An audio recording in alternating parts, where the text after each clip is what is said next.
Well, as we look at verse 23 in Proverbs chapter 11, the text reads as follows. It said, "The desire of the righteous ends only in good, but the hope of the wicked only in wrath."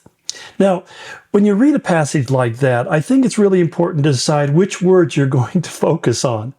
And I mean, I'm looking at it, I'm going, the desire of the righteous ends. In other words, he says, look to the end of the matter. Don't look to the beginning, the middle, or everything in between. Because oftentimes we don't really see what God is doing through a situation until we've come up on the other side. And I say this from personal experience because I have lived long enough. I've been walking with Jesus over 55 years, 56 years or so.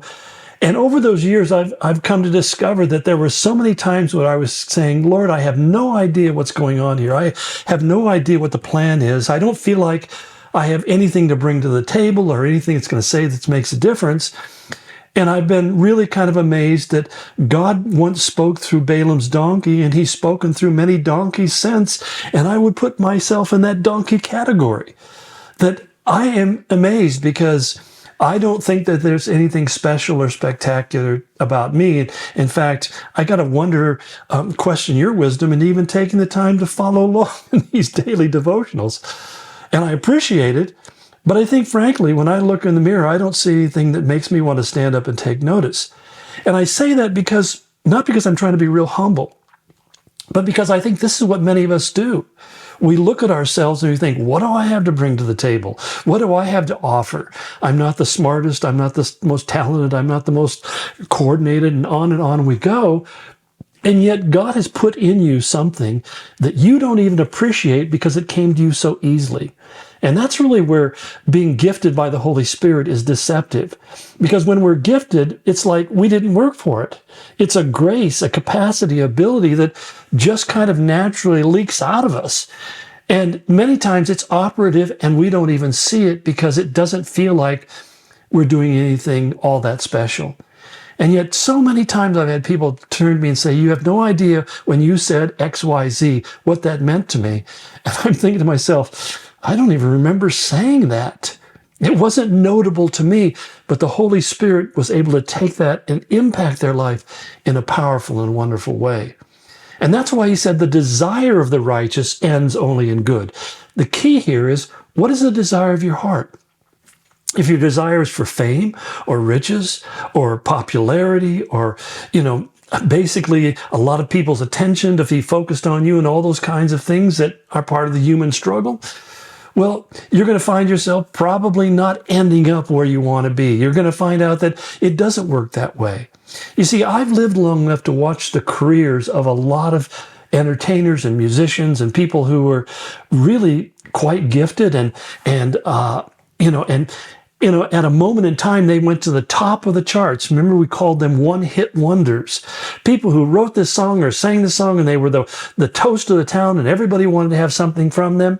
And some of them were able to extend that over a decade or so.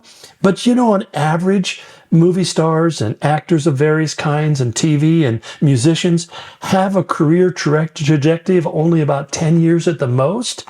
Many of them don't even make it like that. And it's often interesting because you find, say, example, a group like the Eagles who basically fell apart and, didn't hate each other's guts. And they come back decades later and become more popular than they were. And so you find a lot of these artists are hoping to survive long enough to have a second career. But the whole point is that that's going to come to an end too. And that's why I think the sadness is I see so many people pour their lives into something. Maybe they do have a moment. Most people don't even get a moment. And then it's over. And if they can get a redux and do it again, then it's over again. And what's left? Well, you see, the reality is that in the end, we all grow old, we all die, some of us die young, and then we stand before the Lord of God in eternity. We stand in God's presence. And there becomes really the bigger issue is, have I lived my life for that moment, or have I lived my life for this moment? And the difference, I would say the consequence is huge. Because if you live for selfish ambitions, that's basically being defined by what he calls the hope of the wicked. And he says, truly, the only hope they should have, is that they're going to experience wrath. And for me, spending my life serving the Lord, meaning that there were certain things that I didn't do or didn't accomplish, didn't gain, and so forth and so on, especially as I get here in the last chapters of my life, I really think I made the right choice. Because I know that the moment of my departure, as I've already seen with many of my friends and compatriots and coworkers and family members over the years, my moment of departure is not that far away.